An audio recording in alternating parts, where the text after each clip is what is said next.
आगे हमारे सामने दूसरा आया है सर्वनाम के भेद का दूसरा भेद है, वह है निजवाचक सर्वनाम। इसमें केवल एक सर्वनाम आता है, वह है आप। ठीक है, तू और आप में अंतर है। ये आप निजवाचक है, स्वयं के लिए, अपने लिए, स्वयं के लिए आप। एक आप तो होता है आप यानी तुम, ठीक है, एक आप तो होता है आप यानी तुम, और एक अपने आप को कहा जाता है आप। ठीक है, इसको हम लोग बोलेंगे निजवाचक। निज माने निजी, अपने लिए, निजवाचक सर्वनाम। जी हाँ, ये जो आप है, आपके चार भेद होते हैं। आपको हम खुद भी बोलते हैं, स्वयं भी बोलते हैं, निज भी बोलते हैं और आप ही बोलते हैं। यानी कि आप शब्द के चार रूप हैं और चारों रूपों का हम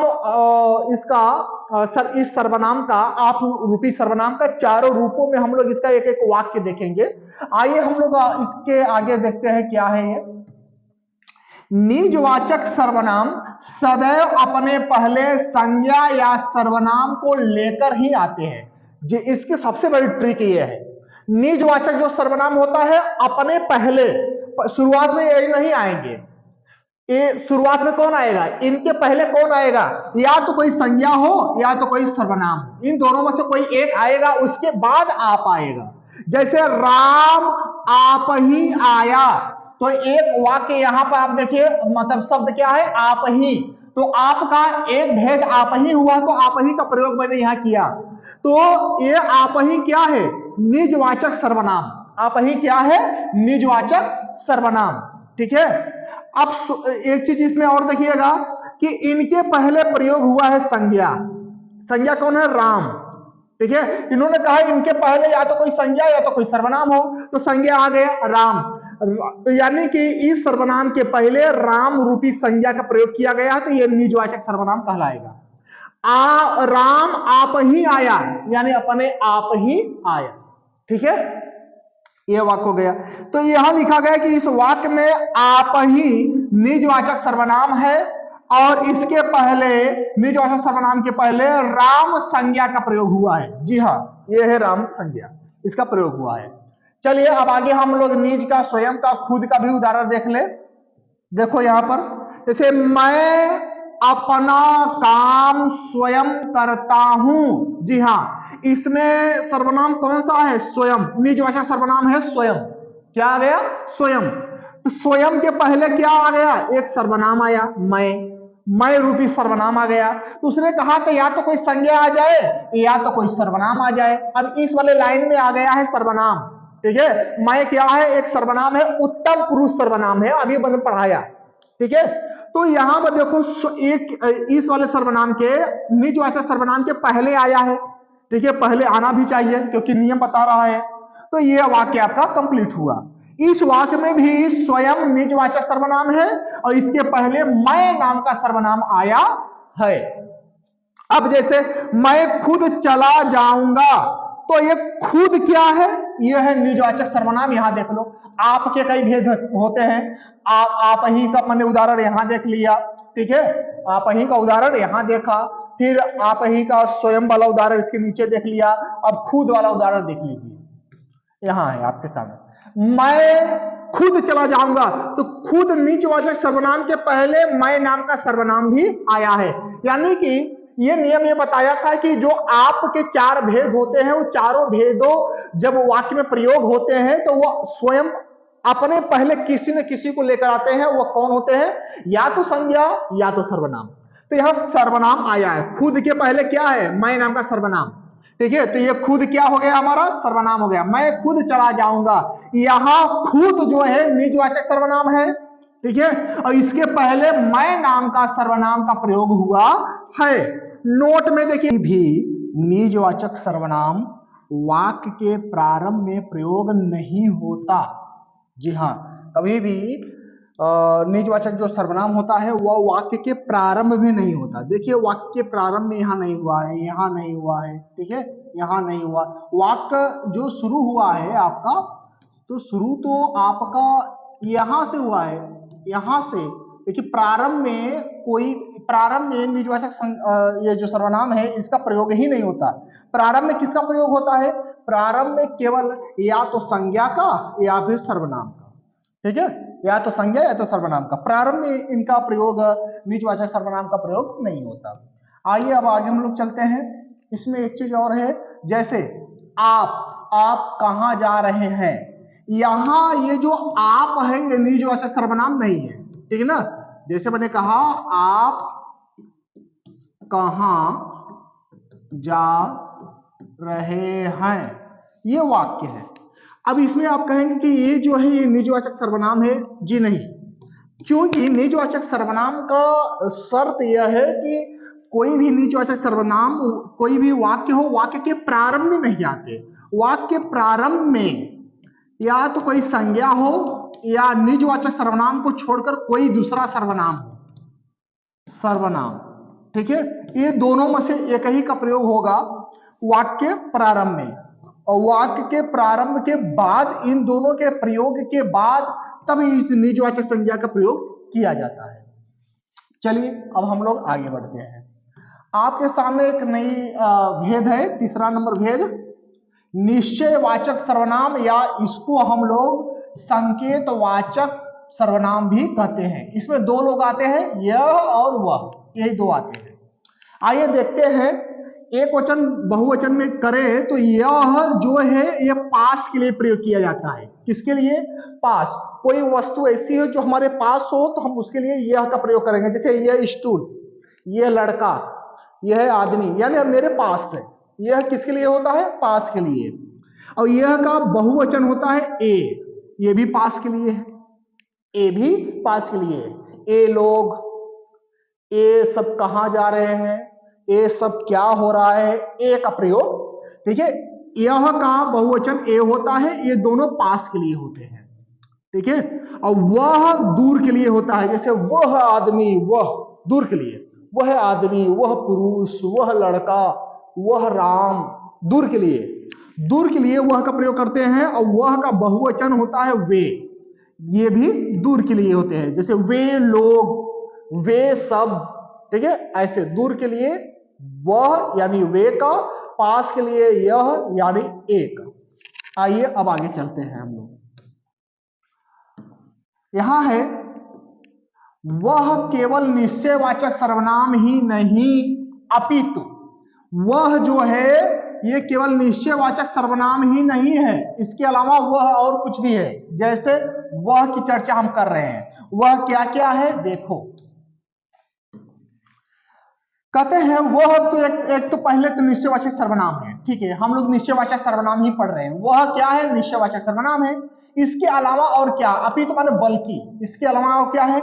वह एक विशेषण भी है, वह एक विशेषण भी है। वह पुरुषवाचक सर्वनाम यानी अन्य पुरुष में भी आता है। अभी भी हमने अन्य पुरुष सर्वनामों पर पढ़ाया है, अन्य पुरुष पढ़ाया ना, अन्य पुरुष में वह आते हैं। मैं और तुम को छोड़कर जितना भी वह यह सब शब्द है, सर्वनाम है, वो सभी अन्य पुरुष में आते हैं।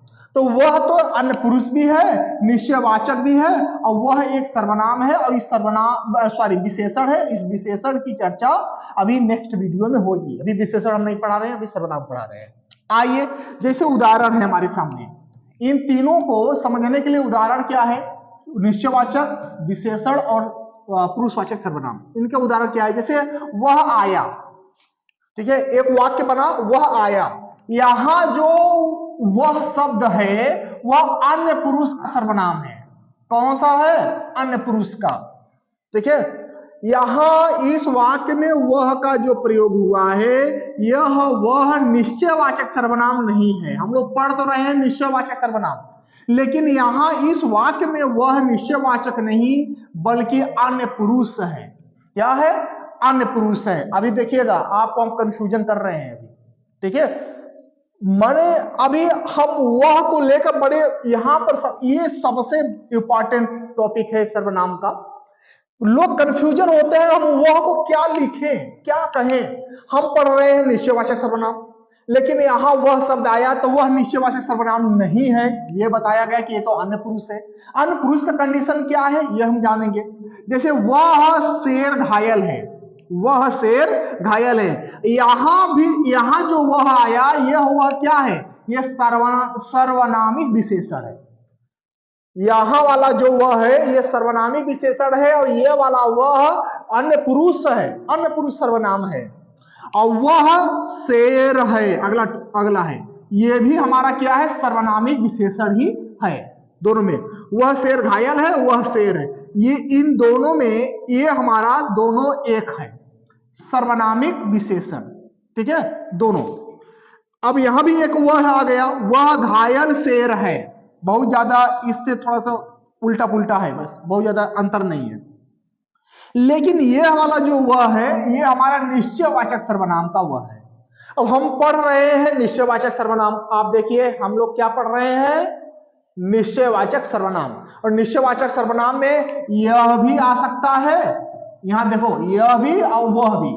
तो यह हमें कोई डाउट नहीं है, लेकिन वह का हम रूप देखें कि वह का प्रयोग कहां कहां कैसे कैसे हो रहा है। तो केवल चर्चा यहां वह की हो रही है, तो आपके सामने यहां पर है।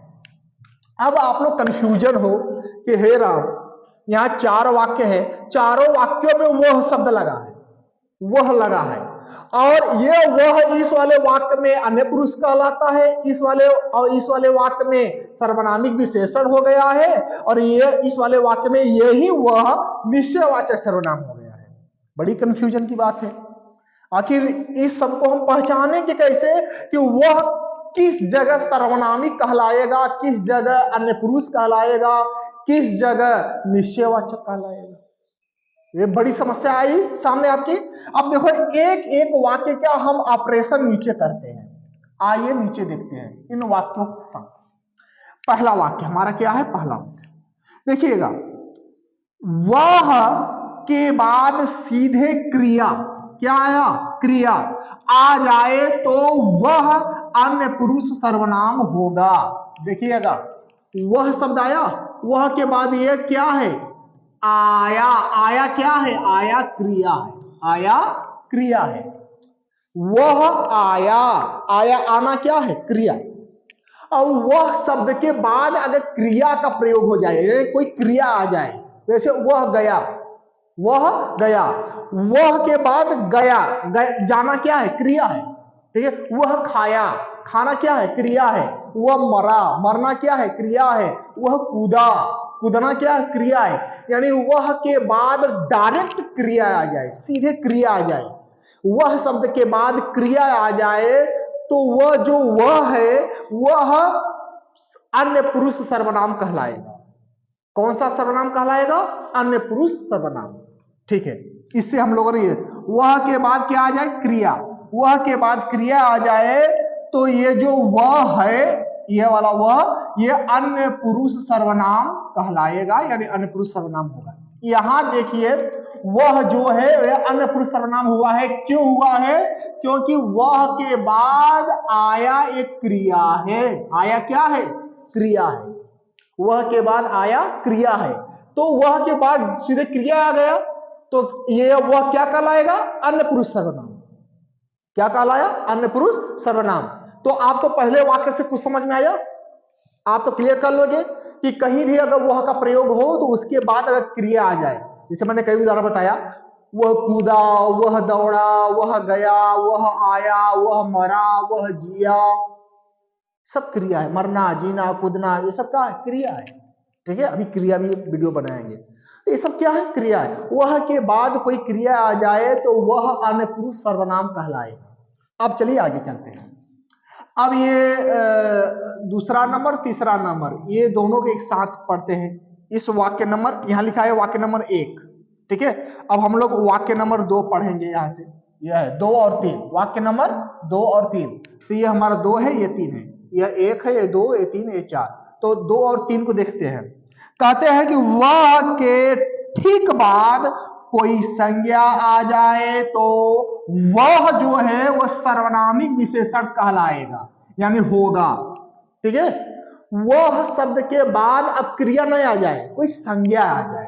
ठीक है, किसी का नाम आ जाए, कोई संज्ञा आ जाए। हम लोगों ने संज्ञा वाला वीडियो देखा है।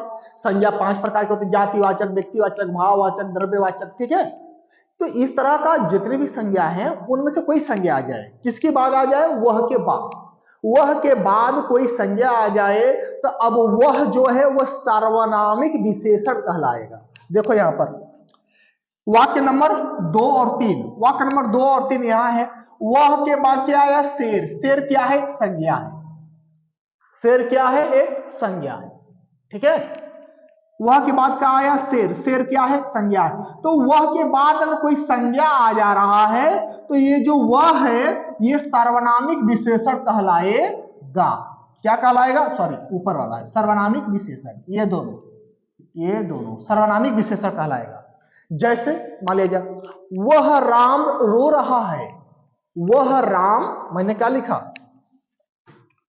वह राम रो रहा है। देखो वह शब्द है, वह के बाद क्या आया, राम। राम क्या है, संज्ञा। तो वह के बाद संज्ञा आ गया तो अब ये जो वह है यह वह सर्वनामिक विशेषण है। कौन सा विशेषण, सर्वनामिक विशेषण। ये जो है सर्वनाम नहीं, सर्वनामिक विशेषण, यानी सर्वनाम का विशेषता बता रहा है, सर्वनाम का विशेषता है। वह के बाद क्या आना चाहिए, संज्ञा। जैसे वह पशु चर रहे हैं, वह पशु चर रहे हैं। पशु क्या है, जातिवाचक संज्ञा है, वह के बाद आया, वह पशु चर रहे हैं। वह शेर घायल है, हालांकि मैंने ये उदाहरण दे दिया, वह शेर घायल है। ठीक है, और भी उदाहरण है। वह नदी सुंदर है, वह नदी सुंदर है, वह के बाद नदी शब्द आया। नदी क्या है, जातिवाचक संज्ञा है। ठीक है, तो वह क्या, सर्वनामिक विशेषण। ठीक है, उसी तरह वह मोहन सोता है, वह आदमी गायब है। आदमी क्या है, संज्ञा है, जातिवाचक संज्ञा। अब समझ में आया, वह के बाद क्या आ जाए, संज्ञा आ जाए तो वह सर्वनामिक विशेषण हो जाएगा। और वह के बाद क्रिया आ जाए, इसमें वह के बाद क्रिया आ जाए तो वह क्या कहलाएगा, अन्य पुरुष सर्वनाम। क्लियर हुआ ये दोनों वाक्य। अब लास्ट वाला चौथा वाक्य देखते हैं। चौथा, वह के बाद कोई शब्द हो, देखो ध्यान दो,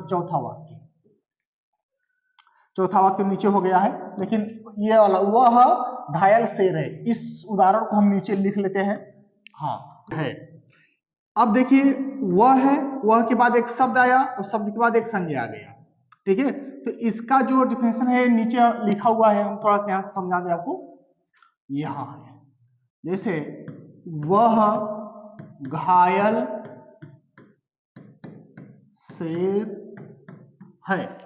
ठीक है, ये कह रहा है कि वह के बाद कोई शब्द फिर कोई संज्ञा, तो वह के बाद एक शब्द आया घायल, इसके बाद फिर एक संज्ञा आ गया शेर आ जाए तो वह निश्चयवाचक सर्वनाम होगा। वाक्य संख्या 4, तो वाक्य संख्या 4 यही है, वह घायल शेर है। तो वह के बाद क्या आया, एक शब्द आ गया घायल, एक शब्द आ गया। अब इसके बाद क्या आ गया, एक शेर, यानी संज्ञा आ गया। यानी वह के बाद कोई शब्द आ जाए, उसके बाद फिर कोई संज्ञा आ जाए तो वह निश्चयवाचक सर्वनाम कहलाएगा।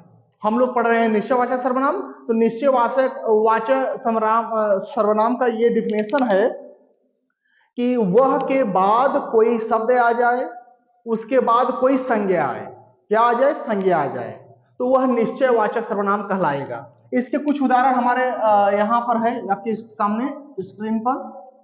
वह मेरी कलम है, वह है, वह के बाद एक सर्वनाम आया, कोई भी शब्द आ जाए, संज्ञा नहीं आए। ठीक है, वह के बाद कोई शब्द आ जाए लेकिन संज्ञा नहीं आए। अब इसके बाद फिर एक संज्ञा आ गया कलम, तो यह हो गया निश्चयवाचक सर्वनाम।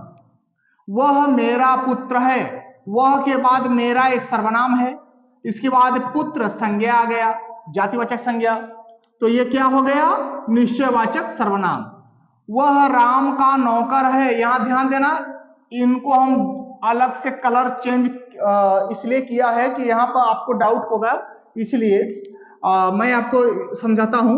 वह राम का नौकर है, आप कहोगे कि राम एक संज्ञा आया है और नौकर भी एक संज्ञा है, नौकर जातिवाचक संज्ञा, ये व्यक्तिवाचक संज्ञा राम है।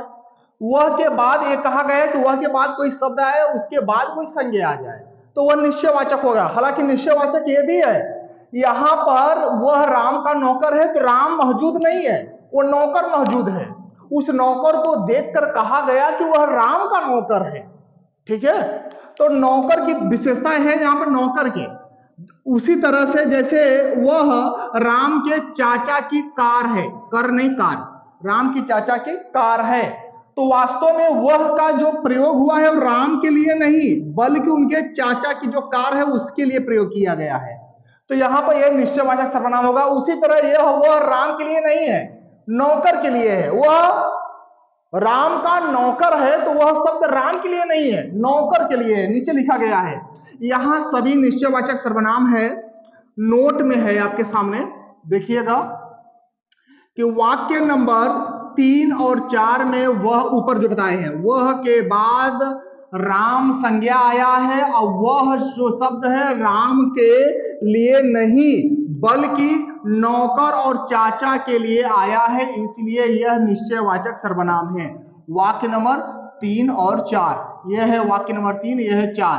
तो यहां पर कहते हैं कि वह के बाद क्या आया है, राम। क्या आया, राम।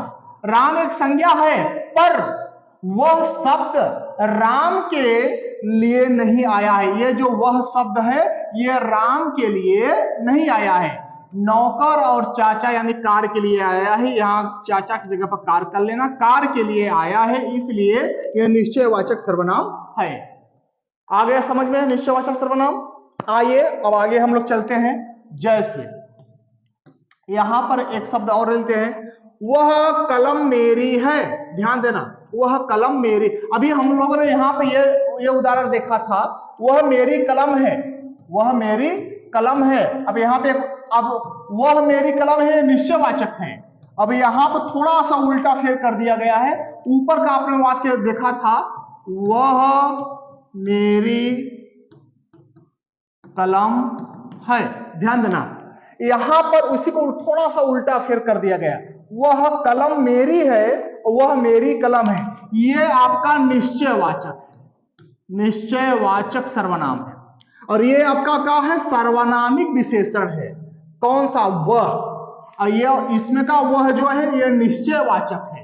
अब कहोगे कि वाक्य में थोड़ा सा अंतर है, वह मेरी कलम है और वह कलम मेरी है। जी हां, इसीलिए तो इसको पढ़ना है। वह के बाद संज्ञा आ गया, क्या आ गया, संज्ञा, उसके बाद एक सर्वनाम आया है।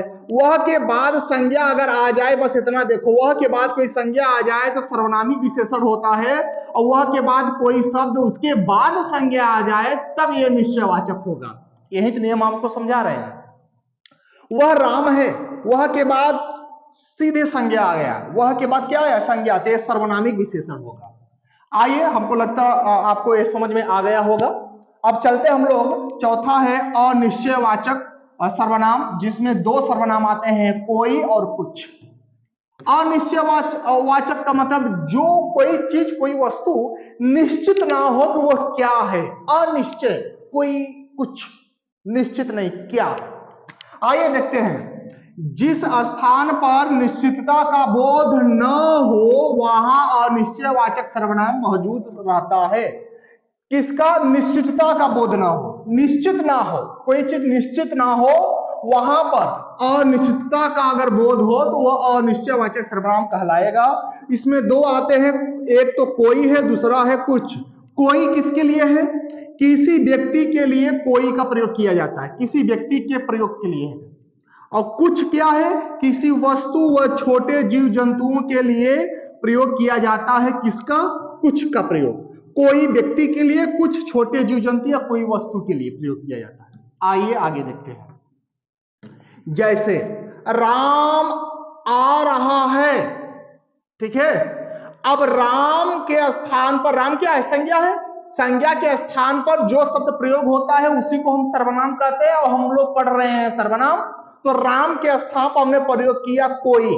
राम आ रहा है, अब हो गया कोई आ रहा है, कोई आ रहा है। राम आ रहा है तो निश्चित है कि राम आ रहा है, राम आ रहा है, ये क्या है, निश्चित है। और हम लोग पढ़ क्या रहे हैं, अनिश्चयवाचक सर्वनाम, सर्वनाम पढ़ रहे हैं, संज्ञा भी नहीं पढ़ रहे हैं, सर्वनाम पढ़ रहे हैं।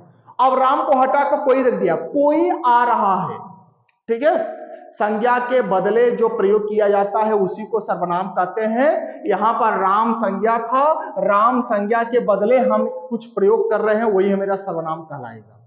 तो राम आ रहा है, राम को हटाओ, कोई रखो, कोई आ रहा है, अब निश्चित नहीं है कि कौन आ रहा है, कोई आ रहा है, अनिश्चयवाचक सर्वनाम। ठीक है, तो क्या कहलाएगा? अनिश्चयवाचक सर्वनाम। जैसे कुछ उदाहरण और है, जैसे राम दरवाजा खटखटा रहा है, ये निश्चित हो गया कि यह दरवाजा कौन खटखटा रहा है? राम ही खटखटा रहा है। राम क्या है? संज्ञा है, संज्ञा को हटाओ, कोई शब्द रखो, मैंने संज्ञा को हटाकर कोई शब्द रख दिया, कोई शब्द। अब वाक्य बन गया, कोई दरवाजा खटखटा रहा है। अब निश्चित नहीं है कि कौन खटखटा रहा है, अनिश्चयवाचक सर्वनाम। ठीक है, यहां राम संज्ञा के स्थान पर कोई अनिश्चयवाचक सर्वनाम का प्रयोग किया गया है। जी हां, राम संज्ञा है, इनके स्थान पर कोई अनिश्चयवाचक सर्वनाम का प्रयोग किया गया है।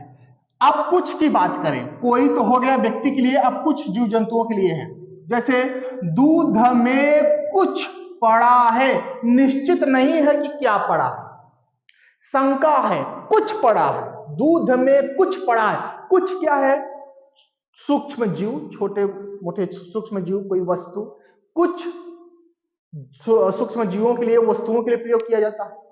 तो ठीक उसी तरह से कुछ पड़ा है, निश्चित नहीं है, ठीक है, अनिश्चयवाचक। कुछ दिख नहीं रहा, कुछ दिख नहीं रहा माने कोई डाउट क्लियर नहीं हो पा रहा है, कुछ दिख नहीं रहा, ठीक है, स्पष्ट नहीं हो रहा है कुछ, तो वह अनिश्चयवाचक सर्वनाम कहलाएगा। आइए आगे चलते हैं, हमारा अगला है पांचवा प्रश्नवाचक सर्वनाम, जिसमें दो आते हैं, कौन और क्या। ध्यान देना कि दोनों में प्रश्नवाचक चिन्ह लगा है, इसीलिए यह प्रश्नवाचक सर्वनाम है। प्रश्नवाचक चिन्ह कौन और क्या में लगता ही है, ये दो है प्रश्नवाचक सर्वनाम। यहां भी अनिश्चितता का बोध होता है, अनिश्चितता का, यहां भी कोई चीज क्लियर नहीं है, ठीक है, क्या हो रहा है कोई क्लियर नहीं, ठीक है, कौन आ रहा है कोई क्लियर, क्या और कौन कोई क्लियर, अनिश्चितता का बोध होता है यहां भी। लेकिन बस इसमें और इसमें अंतर है, यहां भी अनिश्चितता है लेकिन यहां फुल स्टॉप लगा है, और इनमें क्या अंतर है, यहां प्रश्नवाचक चिन्ह लगेगा, यहां आपसे पूछा जाएगा, यहां आपसे पूछा जा रहा है, वहां डाउट क्लियर नहीं, यहां भी डाउट क्लियर नहीं, यहां पूछा प्रश्न किया जाएगा, बस यही अंतर है। आइए आगे देखते हैं हम लोग। जैसे कौन और क्या, ये दो हैं, और इन दोनों का कहां कहां यूज होता है? कौन का यूज कहां होता है? इसका प्रयोग व्यक्ति के लिए होता है, और क्या का, इसका प्रयोग वस्तुओं, छोटे जीव जंतुओं के लिए होता है। जी हाँ, क्या का प्रयोग वस्तुओं, छोटे जीव जंतुओं के लिए, और कौन का किसी व्यक्ति के लिए। जैसे इसके ऊपर अभी भी पढ़ के हम लोग आ रहे हैं, कोई और कुछ को, ठीक उसी तरह से इसको भी समझिए। यहां यह सर्वनाम भी अनिश्चितता का बोध कराता है। जी हाँ, वही बात आ गया, अनिश्चितता। ये सर्वनाम भी कोई भी निश्चित नहीं करता, अनिश्चितता का बोध ये भी कराता है। जैसे जैसे दरवाजे पर कौन है, दरवाजे पर कौन है, सामने वाले को, जो घर के अंदर है, उनको आहट हुई कि कोई दरवाजे पर है, किसी की आवाज आ रही है, किसी की खड़खड़ाहट की आवाज, या जैसे भी कुछ महसूस हुआ कि कोई है, तो हमने आवाज पुकारा, दरवाजे पर कौन है, यानी हम उत्तर चाहते हैं। क्या चाहते हैं? ये प्रश्न हो गया, हम उत्तर चाहते हैं। कौन है? प्रश्नवाचक चिन्ह, क्या लगा है? प्रश्नवाचक चिन्ह, यानी कोई डाउट हमारा क्लियर नहीं हुआ कि वास्तव में है कौन, वास्तव में है कौन, दरवाजे पर कौन है, क्लियर नहीं है, तो ये प्रश्न चाहते हैं, यानी प्रश्नवाचक सर्वनाम। जैसे कौन चिल्ला रहा है, ठीक है, हमको मालूम नहीं कौन चिल्ला रहा है, हम प्रश्न करें कौन चिल्ला रहा है, फिर हम यानी हम उत्तर चाह रहे हैं, इसीलिए प्रश्नवाचक चिन्ह लगा है, हम उत्तर चाह रहे हैं कौन चिल्ला रहा है। तो कौन क्या है? अनिश्चितता का बोध करा है, कोई निश्चित नहीं है कि हाँ वाकई कौन बोल कौन रहा है। जैसे क्या का प्रयोग देख लें, क्या गिरा, क्या गिरा, प्रश्न चाहते हैं, माने हमने उत्तर चाहते, प्रश्न किया, क्या गिरा, क्या का प्रयोग किए हैं। और क्या गिरा किसी सूक्ष्म वस्तु या वस्तु सूक्ष्म जीवों के लिए प्रयोग किया गया है। क्या गिरा, प्रश्नवाचक चिन्ह, ध्यान देना, क्या हो गया, प्रश्नवाचक चिन्ह, ठीक है। तो ये प्रश्नवाचक सर्वनाम था, आप लोग आई होप समझ गए होंगे। चलिए हम लोग छठा चलते हैं, संबंधवाचक सर्वनाम जिनमें दो हैं, जो और सो।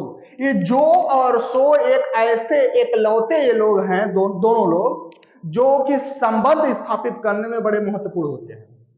वाक्यों में कोई वाक्य हो, वाक्यों को जोड़ने में इनका प्रयोग किया जाता है, जो और सो का। देखिए कि जब वाक्य में संबंध का बोध हो तो वहां संबंधवाचक सर्वनाम कहलाता है। दोनों सर्वनाम है, जो और सो क्या है, सर्वनाम। जैसे वाक्य रहेगा क्या, राम करेगा, राम भरेगा, तो ये दोनों जो राम का प्रयोग किया गया है, ये दोनों क्या है, संज्ञा है, ये दोनों संज्ञा है। अब राम को हटाकर हमने जो का और सो का प्रयोग किया। जो करेगा सो भरेगा, जो करेगा सो भरेगा, तो जो और सो का प्रयोग यहां किया गया, तो ये आपका संबंधवाचक सर्वनाम कहलाएगा। चलिए थोड़ा सा और समझते हैं। यहाँ उक्त वाक्य में राम संज्ञा के स्थान पर जो और सो संबंधवाचक सर्वनाम का प्रयोग किया गया है। जैसे मोहन करेगा तो मोहन भरेगा, तो मोहन करेगा तो मोहन भरेगा, तो मोहन को हटाना है और जो और सो का प्रयोग कर देना है। जो करेगा सो भरेगा, जो करेगा सो भरेगा। इसी के साथ आपका सर्वनाम नाम के जितने भी टॉपिक हैं, समस्त टॉपिक, समस्त भेद प्रकार समाप्त होता है। मुझे पूरे विश्वास है कि आप लोगों को काफी यहाँ से बहुत कुछ सीखने को मिला होगा। नोटबुक बनाते चलिए, लिखते रहिए, पढ़ते रहिए। ये जो टॉपिक हमारे इस प्लेटफॉर्म पर जो भी व्याकरण का टॉपिक मिल रहा है, खासकर अभी हिंदी जा रहा है, संस्कृत अभी हम रोके हुए हैं, संस्कृत को बाद में देते हैं। सामने कई परीक्षाएं हैं, परीक्षाओं को देखते हुए मैंने हिंदी प्रस्तुत किया है। तो ये हिंदी का ये नहीं है कि ये केवल पुलिस के लिए है स्पेशल, ये केवल स्पेशल एसएससी जीडी के लिए है, ये केवल स्पेशल यूपी लेखपाल के लिए या सी टेट के लिए, यूपी टेट के लिए या टीजीटी के लिए, पीजीटी के लिए स्पेशल उनके लिए नहीं है। ये स्पेशल समस्त परीक्षाओं के लिए है। यानी कि इसमें सर्वनाम नाम की टॉपिक या इसके पहले हम जो भी संज्ञा, सर्वनाम, संधि वगैरह हम जो भी टॉपिक पढ़ाए हैं, वो सारे टॉपिक को मैं पूरा एकदम ऊपर से नीचे तक पूरी व्याख्या कर दिया हूं। यानी कि वो किसी भी परीक्षा में वह रामबाण साबित होगा। अलग से कुछ पढ़ाने की अब शेष बचा ही नहीं। अब सर्वनाम में कुछ बचा ही नहीं कि अब हम आपको क्या पढ़ाएं, सब टोटल खत्म कर दिए। अब इसका प्रयोग यूपी पुलिस पूछा, यूपी पुलिस में दे दो, सी टेट में, टीजीटी में, पीजीटी में, यूपी लेखपाल में, कांस्टेबल, जितनी भी परीक्षा है, प्रतियोगी परीक्षाएं, जिन जिन परीक्षाओं में हिंदी से प्रश्न पूछे जाते हैं, सारे परीक्षाओं के लिए ये जो मेरा जो प्लेटफॉर्म है संस्कृत साधक, इसमें जितना भी व्याकरण का क्लास दिया जा रहा है, ये नाप तौल कर नहीं दिया जा रहा है, बाकी संपूर्ण व्याकरण का ज्ञान आपको दिया जा रहा है। किसी भी परीक्षा में आप प्रयोग कर सकते हो, सबके लिए, समस्त प्रतियोगी परीक्षाओं के लिए लिखा रहता है, सारे प्रतियोगी परीक्षाओं के लिए होता है। तो मैं केवल एक पॉइंट या एक जितना नापा तोला हम ये नहीं पढ़ाते। हम अगर कंटेंट पकड़ते हैं तो उस पूरे को ऑल टू ऑल समाप्त करते हैं। तो ये मान के चलिएगा आपको थोड़ा सा हेल्दी, बड़ा लंबा लॉन्ग लगा होगा, लेकिन ऐसा कुछ नहीं है। मैं मानता हूं अधूरे ज्ञान से अच्छा है कि ज्ञान हो पूरा। ज्ञान लो तो पूरा लो, क्योंकि अधूरा ज्ञान विष का काम करता है, जहर का काम करता है। तो यहां पर जो कुछ आपको मिलेगा वो पूरा मिलेगा, उसको स्पेशली एक परीक्षा के लिए नहीं, संपूर्ण परीक्षाओं के लिए होगा। आप पढ़ते रहें, मेहनत करते रहें, तैयारी करते रहें, सफल होंगे। मेरी शुभकामनाएं आप लोगों के साथ हैं। जय हिंद, जय भारत।